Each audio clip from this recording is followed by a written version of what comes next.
Amigos, amigas, bueno, ya ven en este recorrido de calle, ¿no?, que caemos en lo mismo que caemos en otros lugares. Exactamente, caemos en que esta calle se llama Antonio Domínguez Alfonso. Antonio Domínguez Alfonso. Pero ¿quién la conoce por Antonio Domínguez Alfonso? Yo creo que muy poca gente. Porque todo el mundo dice, ¿a dónde vas a ir? Y te dicen, a esta calle, la calle La Noria, que es donde empieza a la izquierda en la iglesia de la Concepción y termina pues debajo del puente de ahí, ya cerca del puente que va hacia el mercado de Nuestra Señora de África, ¿no? Pero es que es así, es que aquí en Santa Cruz tenemos un trabalenguas con los nombres de las calles inmensos, porque gracias a Chacho Bausou yo supe que la calle Bettencourt Afonso, que es la calle San José como se la conoce, no por el nombre que le han puesto, que era un investigador, un señor que escribió sobre nuestros ancestros, pero yo no tenía ni idea de eso. Y fue Chacho, mi profesor, que se lo agradezco una barbaridad, ¿no?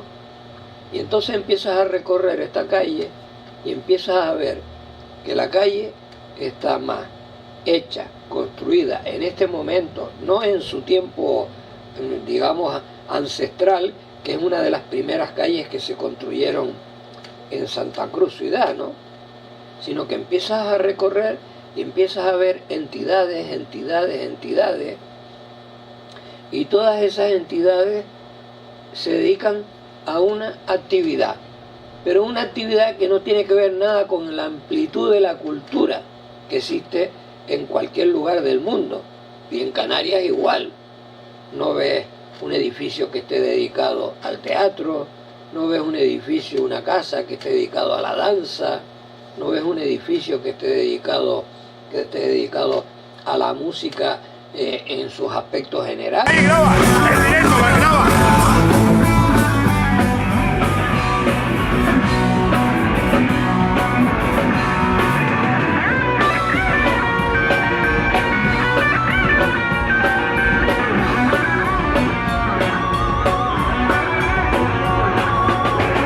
¡Esa gente, las manos arriba!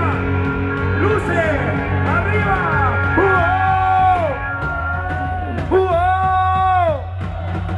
¡Uo! ¡Uo! ¡Uo!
El asistente de cámara. El asistente de cámara, sí. A cosas concretas como murga, como rondalla. Bueno, no sé si habrá algún sitio ahí también para alguna comparsa, ¿no? Y luego pues hay unos establecimientos subiendo a mano derecha, que lo tienen los chinos, y alguna cosa bancaria. Y luego muchas terrazas sí, porque todo aquello que había en la avenida Anaga o avenida La Roche, que ese es otro de las cosas, ¿no?, que no se puede, bueno, mejor es obviarlo, ¿no? Todo eso, en la época del señor Cerolo, se decía, ¿no?, se apuntaba, que eran los vecinos de la avenida Anaga los que se quejaban de los ruidos y los no sé qué, y empezaron a cerrar salas como el Bugatti, por ejemplo, ¿no? Y había sitios donde tocaba, bueno, mi amigo Manuel Rodríguez el Diablo, que utilizó la palabra que a mí no se me va de la boca, lámpara, ¿no? Se utilizó para que actuara Cenachero, y era una persona que arrastraba mucho público, ¿no? Y Manolo tocaba con él, ¿no? Y creo que era el Topolino, el centro, que había que bajar la escalera y tal. Pues claro, todas estas cosas están en mi recuerdo, en mi memoria. Y entonces, en esta calle de, bueno, Antonio Domínguez Alfonso, o calle La Noria, que es como usted la prefiere llamar, seguro, la calle La Noria, no sé realmente por qué se llamó en su momento calle La Noria, no tengo ni la menor idea, porque una noria ya saben ustedes que es eso en los juegos, ¿no?, en las cosas para que las parejas se suban en un cubículo de eso y empiece a dar vueltas y tal, pero también parece que también la cuestión de sacar agua de los pozos, también se usaba una cosa, y no sé si realmente esos cubos que subían con agua también se les llamaba noria, porque hacen el mismo efecto, ¿no? Meterle el cubo y saca el agua hacia arriba. Y entonces, lo que sí me gusta de este aspecto de calle La Noria es el siguiente, y lo tengo que aplaudir, porque es que muchas de las casas, pero muchas de las casas que están en todo ese tramo, conservan lo antiguo, sus tejas, y que no pasan de 2 pisos de altura, ¿no?, con sus balconadas. Y bueno, lo que ha ocurrido es que muchas de las casas de estas antiquísimas, que ya sea porque los propietarios fallecieron y no tenían descendientes o por la causa que fueran, pues el ayuntamiento se ha apropiado de una serie de ellas y ha montado ahí unas oficinas dedicadas a esas fiestas de disfraces que antes se llamaba carnaval, ¿no? Antes era carnaval. Y para cosas que yo no sé, dentro del organismo que hacían. Y luego está también el lugar donde va la gente que no tiene medios para comer, pues las monjitas ahí pues les dan de comer.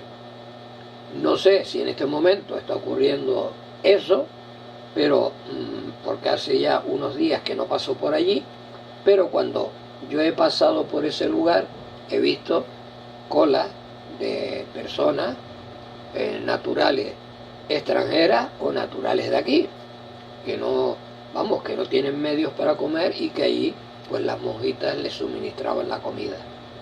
Y bueno, vamos a parar aquí en este momento para después poderle yo seguir relatando, porque quiero hacerlo debajo de una palmera. Bien, si yo tuviera ahora aquí a mi lado a una persona que se dedicara al mundo de la cultura y observara que estos locales son, digamos, únicos para una única actividad, me diría, bueno, ¿y por qué no nos permiten a nosotros que este local sea dividido en partes, en horarios, para que todos podamos participar? ¿Por qué solamente se limita la actividad a una sola cosa? Debería ser una cuestión múltiple. Y eso, una vez, hablando con Chacho Bausou, precisamente en un Pureta Today lo decía. Claro, es una pregunta que te queda en el aire, ¿no? Que no sabes cómo responder, porque realmente es que eso depende del ayuntamiento, que en la cuestión de fiesta estás ahí, está en esta calle. Y luego, bueno, pues esta calle que, digamos, no tenía la vida esta de terrazas y cosas de estas de cafetería, no la tenía, pues creo que fue el señor Cerolo quien empezó con los problemas de la avenida Naga, según planteaban que eran los vecinos los que protestaban por ruido y tal, pero debe ser así, digo yo. Cuando cogió y se empezaron a cerrar los locales en la avenida Naga y empezaron a abrirse aquí. Y luego, según voces, no yo, porque no sé nada, ¿no? Solamente me limito a hablar lo que dice la gente, ¿no? Que dice que mucha parte de esta zona aquí tiene que ver algo con él, pero yo eso no lo puedo afirmar, y cuando una cosa no se puede afirmar, mejor no la digo, ¿no? Ni apunto nada, ¿no? Sino simplemente fue una cuestión que me llegó a las orejas, ¿no? Pero nada más. Pero lo que sí es evidente es lo que estoy diciendo. En esto no tiene ninguna cosa contraria a lo que estoy diciendo. Es algo que es muy visible, simplemente con venir por aquí y contemplarlo, ¿no? Una de las cosas que me gusta de la calle, eso sí, que tengo que contar, es que guarda las esencias del Santa Cruz antiguo en muchos aspectos, ¿no? En el aspecto de la vivienda, ¿no? Y bueno, otra cosa curiosa de esta calle, ¿no?, es que existe un callejón, que lo llaman el callejón o pasaje del miedo, ¿no? No sé por qué razón, quizás porque es angosto, estrecho, ¿no? Y no sé, quizás era tenebroso de noche, ¿no? Y por eso le pusieron del miedo, pero no puedo decirlo con certeza. Y yo, pues, lo recorrí para irme hacia la zona del barranco.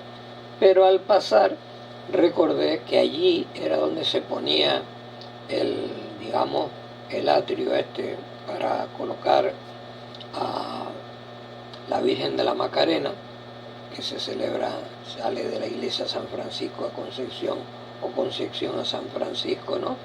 Y el Cristo del Gran Poder, que también hace lo mismo, pero que a la Virgen la llevan los hombres bailando, va la Virgen al compás de la música, y al Cristo también lo llevan bailando las mujeres.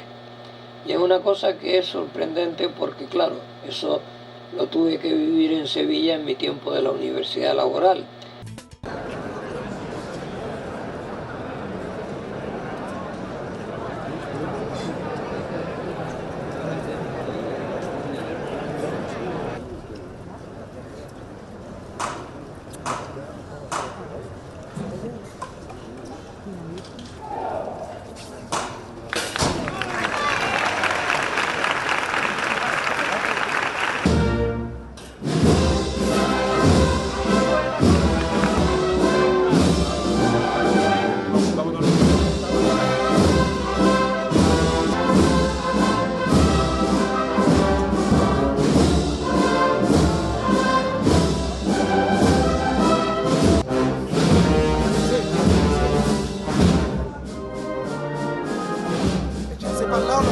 Los primeros.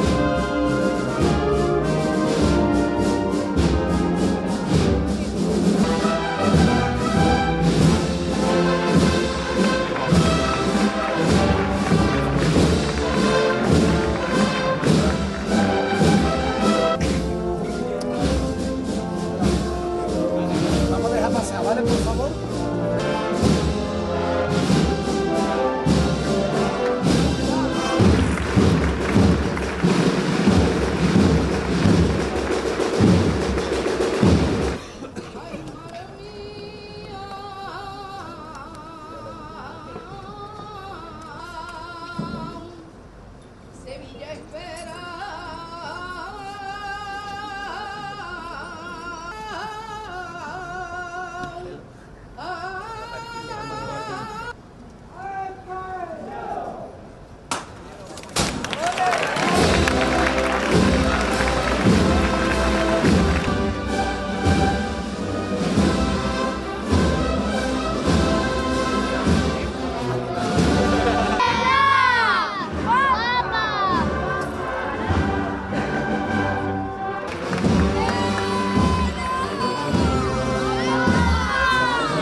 contar porque lo viviste, porque los salesianos te llevaban allí y tú tenías que cumplir. Pero bueno, al salir del callejón ya llegué al momento de encontrarme con el Barranco Santo y con un arreglo floral que no había antes, que hay un arreglo floral. Y allí, pues también, pues allí, como estoy diciendo, me senté un ratito, ¿no? Teniendo a mi espalda al famoso TEA, no solo el Barranco Santos, que como dijo el señor Cola, el nombre de Santos viene de un señor que vivió ahí, en esa zona, y no de un santo de altares.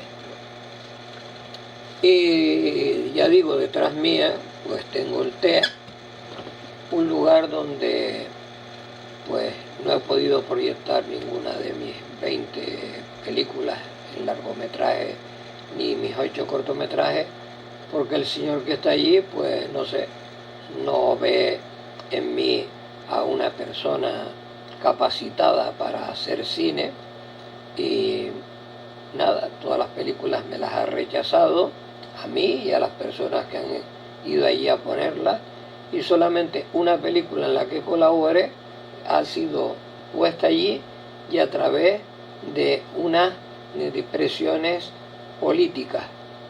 Como siempre, el político gana, ¿no? Y entonces, pues ese señor al que yo le hice la película, pues le fabriqué todo el documental y todo eso, pues se lo autorizaron a poner, a pesar de que al principio se lo habían negado. Pero bueno, me da exactamente lo mismo. Yo sigo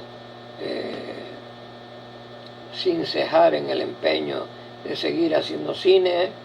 Ya saben ustedes que estoy esperando a partir del mes de julio, o sea, del próximo mes, ya que empieza a moverse todo antes de Navidad, poder contar aquí con 4 o 6 chicas de Paraguay y con ellas pues empezar a rodar de nuevo el cine. Eso sí, tendré que ponerme en forma porque todo este tiempo aquí arramblado pues me ha originado tener una tripa más grande de lo habitual, por descansar demasiado, por no darle trabajo al cuerpo, al no tener ya a Pandi y a Tom White, pues lógicamente ya el cuerpo va perdiendo agilidad, ¿no? Y los años son ya 77 para 78 años, ¿no? Y entonces, pues un niño de estos, ¿no? De 40, 50 años, pues un niño de estos, pues llega y quiere tratar a una persona con edad y con conocimiento, pues quiere tratarla al trancazo, que es lo que hacen aquí los políticos de turno, ¿no? Y yo, pues mire, aquí en esta paralela de la calle, vamos a seguirla llamando La Noria, porque es como me gusta, ¿no? Llamarla, y como la llamaba desde niño, porque aquí en esta ladera del barranco, no tanto, sino en la ladera contraria, que es donde está el hospital civil antiguo, que hoy es un museo, pues era donde vivían mis abuelos ahí en la calle San Carlos, y lógicamente yo, como era muy niño, ¿no? Desde la ventana de la segunda planta de la casa, porque ya se sabe que no se edificaban prácticamente en ningún sitio más de 2 plantas, pues desde esa ventana de la casa de mi abuela materna veía la ventana de la casa del hospital, ¿no? Donde estaba hospitalizado mi abuelo, ¿no? Y ahí, pues bueno, hasta que falleció, y yo, pues claro, no, como niño que era yo, a mí me apartaron del asunto, ¿no? Pero sí que fui un día a visitarlo, ¿no? Y ese día que lo fui a visitar al hospital, porque mi abuelo me quería un montón y yo a él un montón, siempre los abuelos son maravillosos y las abuelas, ¿no? Entonces yo me encontré con un chico joven, ¿no? Que estaba hospitalizado a mano derecha, mi abuelo estaba a mano izquierda, y me lo veo que encima del mármol que tenía allí, de la parador aquel que tenía allí, ¿no? Con una puerta de donde se abría y se sacaba la vacinilla, ¿no? Había una lombriz en movimiento. una lombriz en movimiento. Y yo me quedé asombrado, ¿no? Me quedé totalmente asombrado. Y entonces estaba comentando, porque yo no pregunté, yo era un niño, ¿no? Yo no pregunté, sino que escuché y le oí decir que esa lombriz se la habían sacado del estómago porque era la que le estaba perjudicando y le estaba haciendo daño en el estómago y que comía, y que la lombriz era la que se alimentaba porque él no cogía nada, ¿no? O sea, estaba perdiendo fuerza y tal. Y entonces había vuelto a revivir después de que le quitaron aquella lombriz. Y la lombriz estaba viva todavía, o sea, se la habían sacado y la quería tener como recuerdo. Y estaba encima del mármol moviéndose despacito, porque quizás, pues claro, el haberla sacado del estómago, el ya no comer como comía y todo eso, pues le había afectado a la lombriz, ¿no? Y estaba moviéndose. Y parece que en esa época eso de las lombrices estaba de moda, porque recuerdo una vez yo tuve no solo las diarreas de sangre, que me curé de esas diarreas de sangre, no con los médicos, sino con el consejo de mi abuelo, que dijo, dale gofio y verás que se le quita, y fue efectivamente, me dio gofio, y con el gofio se me quitaron las diarreas de sangre. Pero también tuve también lombrices en el estómago, ¿sí? Eché bastante lombrices con la caca, ¿sí? Y eso decían que era una cosa muy normal con la alimentación que había en aquella época, ¿no? No sé qué era lo que lo producía. Lo que sí recuerdo es estar contando las lentejas, ¿no? Encima de la mesa, e irle quitando piedritas a las lentejas, ¿no? Porque venían con la tierrita de las lentejas y había que lavarlas y pasarlas por un colador y bueno, era un fregado, ¿no? Y claro, esta calle pues me recuerda con esa balconada que ya he mostrado, que nos recuerda a la buena época colonial, de construcción, con la cual me sigo quedando, porque aún aquí quedan esas esencias que además completé estando cuando yo empecé a ensayar, gracias a Santi Martín, que estaba en la murga Ni Pico Ni Corto, pues ahí pude ensayar una de las películas, y otra que quería hacer de rock and roll con baile, no era un musical, pues eso se quedó en el aire, porque la gente al principio empezó a cumplir, pero a medida de que había gente que no venía, otra que venía de los Realejos, que venían de otros sitios, ¿no? Al ensayo, y unos aparecían, otros no aparecían, y a medida que se iban practicando las cosas, la gente se empezó a aburrir y ahí se perdió todo. Pero en fin, voy a seguir con este tema y voy a acercarme un momentito a la iglesia de la Concepción porque tengo algunas cosas que contar.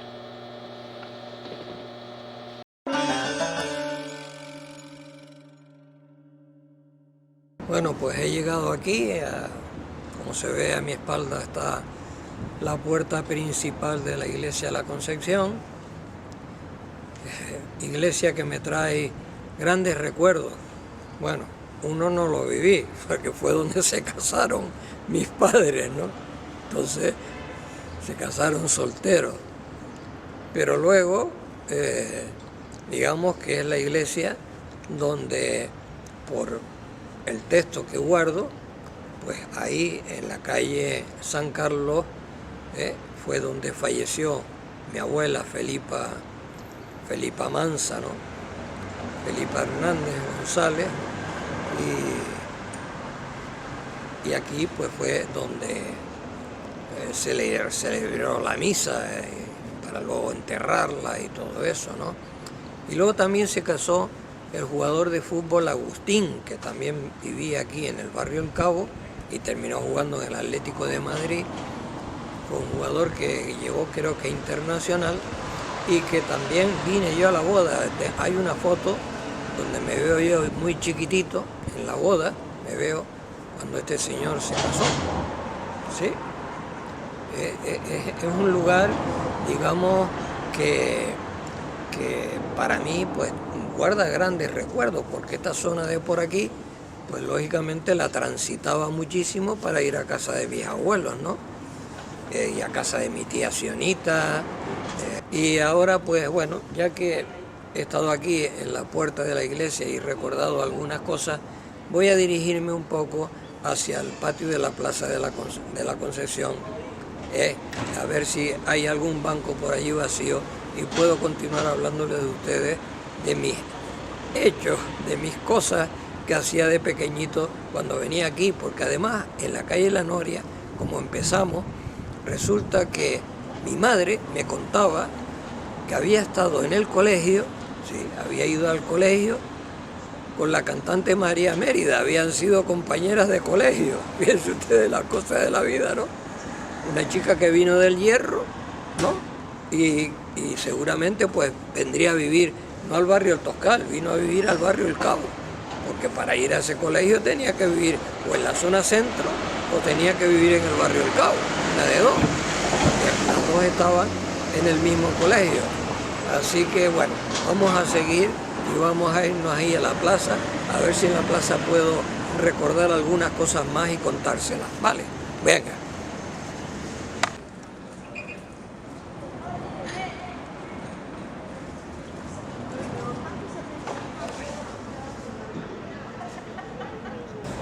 Pues sí, como ven, abandoné la calle La Noria, llegué la calle La Noria, que no se llama la calle La Noria, porque pasa como con la calle San José, igual con la avenida La Roche, bueno, el jaleo de las calles de Santa Cruz, que son un verdadero desastre. Todas tienen un nombre diferente, pero nadie las conoce sino por el nombre que se ha transmitido durante toda la vida. Es como la calle Barranquillo, ¿no?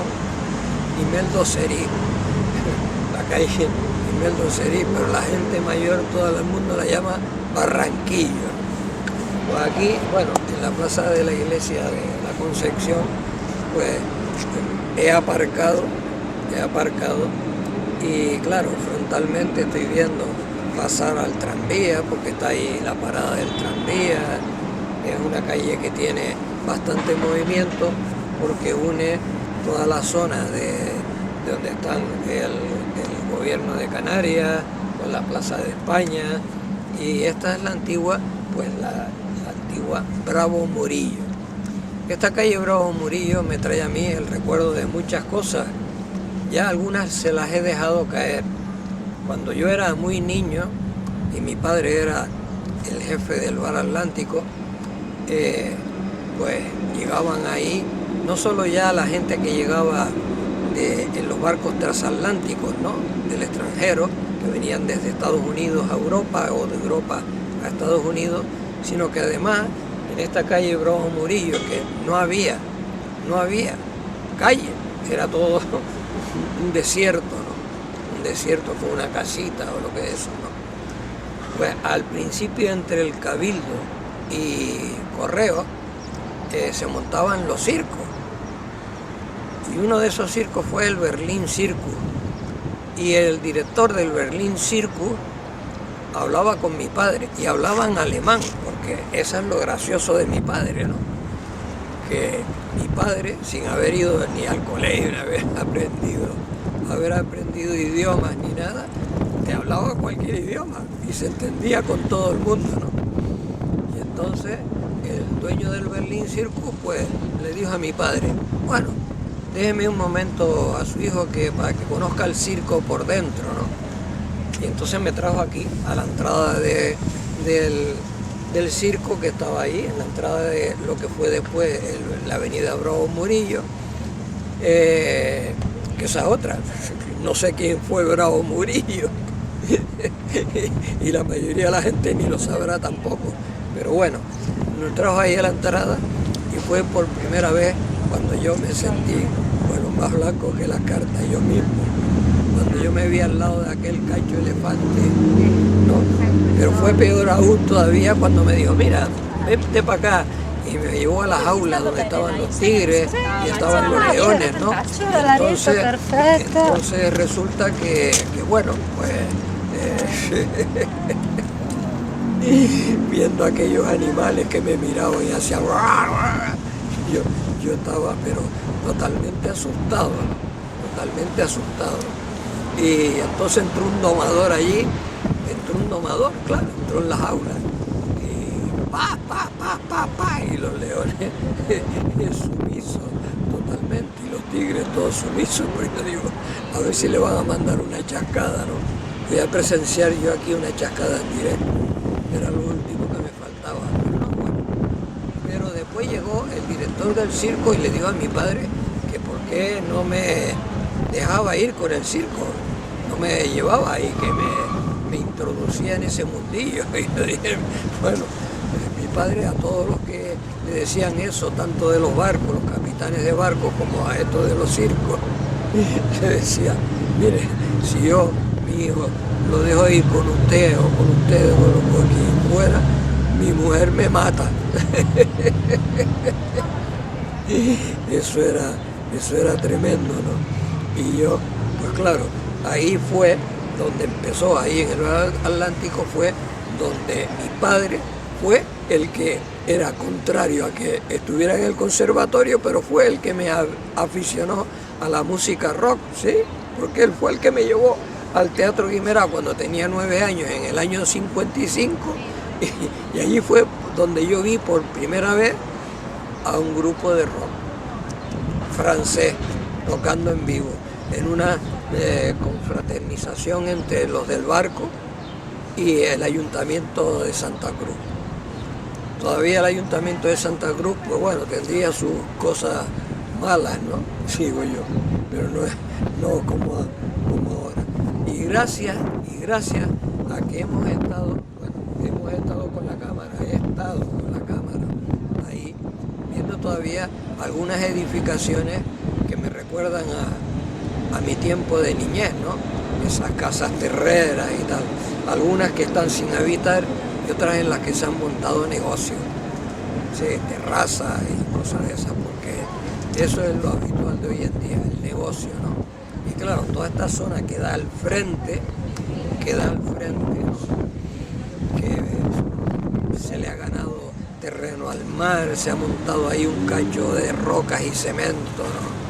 Y la parte donde vivían mis abuelos, paternos y maternos, y mi tía, y bueno, mi padre, mi madre, todos que vivían ahí, pues a todos, bueno, como mi padre se casó, se fue al barrio del Toscal, a la calle San Martín, que le costó la compra de la casa 5.000 pesetas, y si le daban la de al lado, junto a la de que compró, era por 6 o 7.000 pesetas, o sea, 1.000 o 2.000 pesetas más. Y dijo mi padre, según le oí decir un día, dice, pero ¿para qué tanta casa? ¿Para qué? Imagínense. Mi padre era así, y era en cuestión de dinero mi padre, yo creo que yo salía mi padre, ¿no? Nosotros nunca hemos sido peseteros, ¿no? Nunca hemos hecho las cosas por dinero, ¿no? Las hemos hecho porque nos gusta, por amor. Yo empecé a montar festivales porque era mi vida, lo que me daba vida. Pero claro, cuando llegó el cambio, ¿no? Pasamos de la dictadura a la democracia, pues yo pensé que esto iba a ser otra cosa. Pero esto se ha convertido en puro negocio, ¿no? Todo es puro negocio. Sin dinero no puedes hacer hoy en día nada, porque nadie hace nada si no le paga. Si no le pagas, no haces nada. Pero antes la gente por lo menos se arriesgaba, y como amaba lo que querían hacer, lo que estaban metidos en cuartos de ensayo y no hacían nada. Que llegara una persona, como fue mi caso, y lo sacara del cuarto de ensayo y empezaran a trabajar, de hacer su música, que hubiera unos llenazos enormes de público, ¿no? Todas esas cosas que además las hacía también la gente de la radio, ¿no? La gente de la radio hacía cosas muy importantes, sobre todo Radio Juventud de Canarias y Radio Club, ¿no? Que hacían eventos cara al público, que eso eran llenazos. Siempre me acuerdo cuando se hizo el Festival de la Canción Canaria, ¿no? En el Teatro Guimerá, donde participó mi tío Efrén Crisólogo Hernández Pérez, ya fallecido, con la orquesta Nican Randy, y presentaron la canción Playa y Cumbre, ¿no? Y eso lo hizo Somar de presentador, ¿no? Manuel Ramos Somar, que era hijo del que fundó también Radio Club, ¿no? Radio Club Tenerife. Y luego habían otro tipo de eventos y habían emisoras de radio, ¿no?, que potenciaban el mundo de los niños. Y yo, por eso, cuando monté Fresinatan Tour, las emisoras de radio fueron muy importantes para mí, lo mismo que la prensa, ¿no? Que siempre la prensa estaba al lado nuestro, no solo en la música infantil, sino que también habían estado en el rock, ¿no? Habían estado totalmente entregados al rock, y después cuando empecé a hacer cine, exactamente lo mismo. Pero después llegaron los cambios del negocio, ¿no?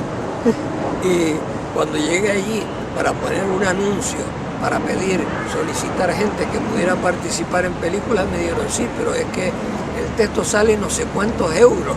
Y yo digo, madre mía, una cosa chiquitita, el anuncio breve, es tanto dinero puesto durante una semana, pero ¿qué va?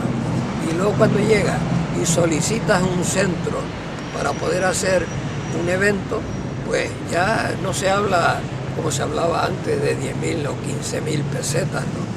Hoy se habla de 200, 300, 400, 600, 700 mil euros, 2.000, ¿no? Es una cosa alucinante, ¿no? Alucinante, ¿no? Y por eso, pues las carteleras están siempre más presentes con elementos foráneos que con elementos de aquí. Por eso la cultura aquí no camina. Aquí lo único que hay libertad para hacer totalmente es cuando llegan lo que antiguamente era el carnaval y que hoy son las fiestas de disfraces, y cuando son cosas folclóricas, ¿no? Que son las cosas que realmente motivan al político para sacar votos, y entonces, bueno, te cierran las calles, te hacen eso, ¿no? Y luego una cosa que quería dejar constancia es lo que leí esta mañana, ¿no? Que se estaban vanagloriando de que aquí se habían hecho 89 o 98 producciones.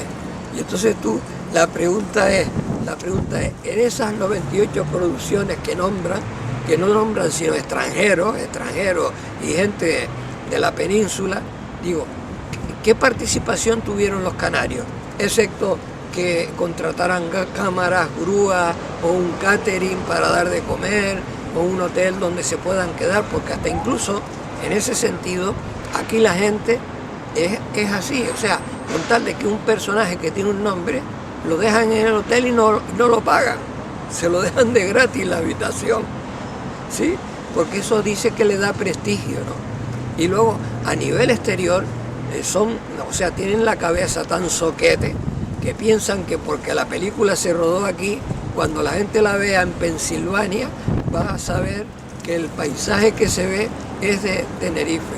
Es que es increíble, bueno, de Tenerife o de Lanzarote o de La Gomera, es que son gente soqueta, no sé cómo les han dado, cómo pueden llegar a esos puestos, ¿no?